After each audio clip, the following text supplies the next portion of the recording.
Welcome to Luca and Miguel. Enjoy the video. You need admin rights and local copies before you change sync.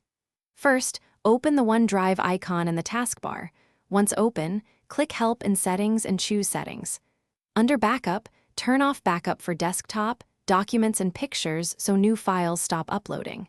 Next, use Pause Syncing for 2 hours to prevent immediate transfers while you continue. These steps stop new auto-uploads right away and make sure you won't lose files as you change persistent settings. Once done pausing and disabling backup, unlink the PC to sever the account connection. Settings account unlink this PC.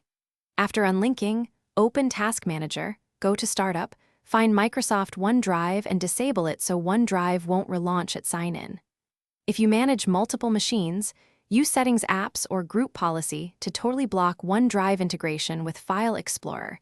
This prevents accidental re-enabling. These middle steps ensure OneDrive won't resume automatic uploads on restart or new sign-in. Finish by confirming OneDrive is not running.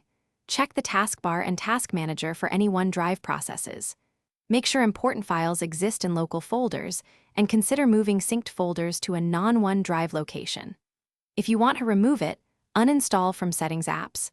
Otherwise, keep it installed but disabled. If uploads persist, relink temporarily to change selective folder choices or clear stored credentials in Windows Credentials Manager. This fixes stuck sync jobs and ensures uploads stop for good. Thanks for watching and please subscribe. It's the best investment you'll ever make.